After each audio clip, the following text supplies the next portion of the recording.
Has this ever happened to you? You've accidentally stumbled into a boss room, and now you're panicking. But after locking in, you nearly beat the boss in your first try. You think, oh, that was easy, I'll get it on the next try, only to get wrecked on your next 5, 10, 20, 50 attempts, with inconsistent or even worse outcomes every time. That happened to me recently, and it got me a bit flustered since I was streaming it, so I did some research. Now, I'm gonna help teach you why you might experience difficulty after your first try in a boss fight, but also some tools to handle other things making you frustrated in the future. I'm a Souls game enjoyer, and about half a year ago I was getting ready to play Elden Ring Shadow of the Erdtree. But to do that, I need to get through Mohg. Now, I've beaten Mohg once before in my first playthrough, but that was more than a year ago. I walked into the boss room unconfident if my level 92 character was strong enough to clear Mohg on my first try, but I got him down to like 15% of his health left. So I was poised to beat him on my next try, right? Nope. I got burnt, smashed, bled, and beaten several times in a row. If I wasn't able to beat Mohg, I wouldn't be able to get into the new DLC. I wondered why my first attempt was so good, so I started looking into it. The first thing I did was start looking up the reasons behind beginner's luck.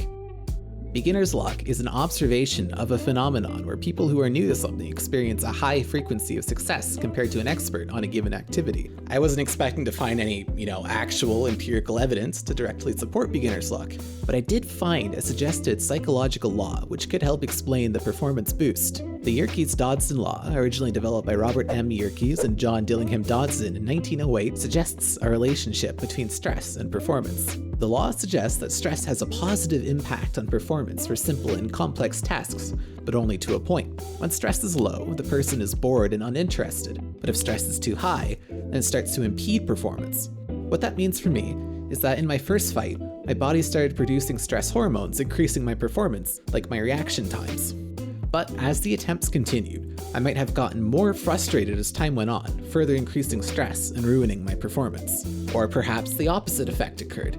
My body became accustomed to the fight, and my stress levels lowered. But from what I remember, my stress levels were slowly increasing with every failed attempt. I also found a 2007 review by Sonia J. Lupien and others at McGill University on levels of circulating glucocorticoids in cognition. From my very novice understanding, glucocorticoids are anti-inflammatory hormones released by the body to help cope with stress. The review covered a few studies, including one of the effects of subjects after being injected with steroids. The study found that the memory, reaction time, and performance curves do manifest in a shape similar to the Yerkes-Dodson curve.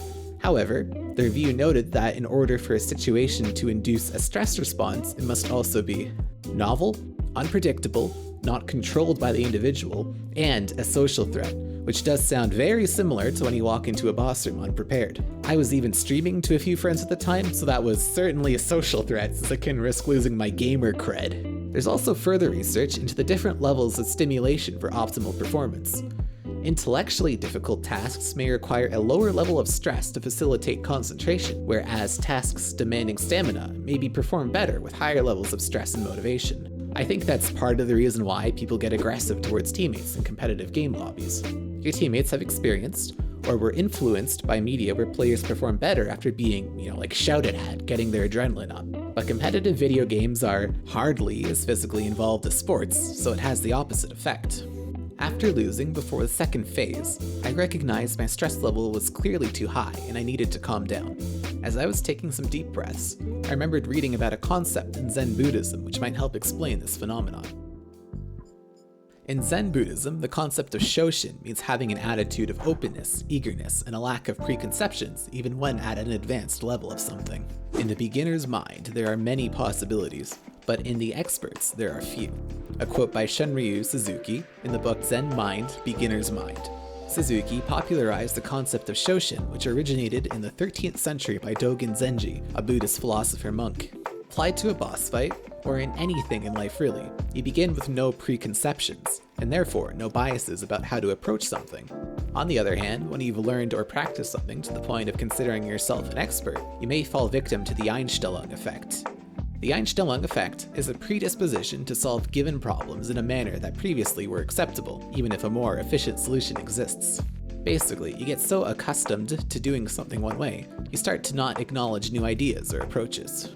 As I was already experienced playing the game and having multiple attempts under my belt, I believe I was falling victim to the Einstellung effect.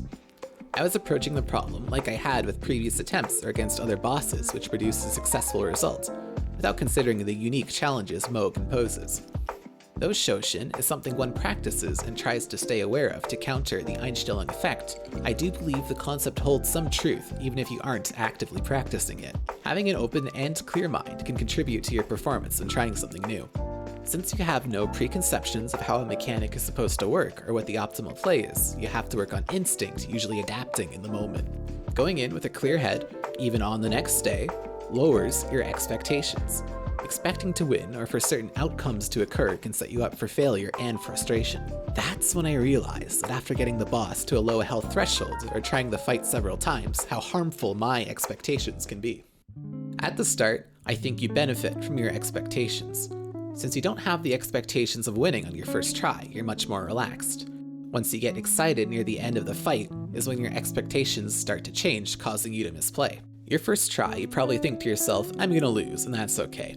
Maybe you can justify it as a practice run just to see what the boss is capable of. But once the boss health bar gets low, or after enough tries, you start thinking, this could be the run. The more times you fail, the more frustrated you get since you failed to meet the expectations you set for yourself.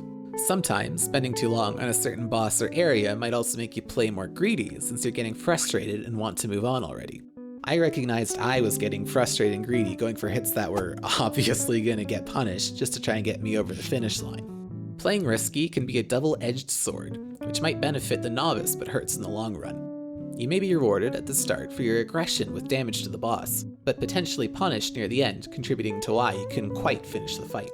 I realized that I was setting myself up for failure by expecting certain outcomes, and started looking at my progress objectively. After clearing my mind from my previous attempts, and with a little boost of stress from streaming the fight again, I was finally able to beat Mohg and enter the DLC. That's when I started looking up if people had the same experience as me online. After doing some forum browsing, I realized there is a little bit of confirmation and survivorship bias at play. Confirmation bias is the tendency to recall information in a way that supports your previous beliefs and values, such as beginner's luck. This is further enforced by people online who describe themselves as winning on their first try or coming close to winning. This happens way more than people coming on to say something like, I did about 25% damage to the boss my first try, since that's way less memorable. In that same way, you also experience your own confirmation bias, since you're more likely to take a mental note when you or someone else, like a streamer, nearly kills the boss on their first try. Or you could be remembering the times you just got genuinely lucky since they stand out in your head. Seeing only the people online who were successful on their first try also causes survivorship bias. Survivorship bias focuses on cases that pass some sort of selection process, since the majority of people online are more likely to talk about beating a boss on their first try than the people who took several tries or maybe never reached the boss or beat them at all. If you were to apply Occam's razor, you might suspect the answer is mostly confirmation survivorship bias.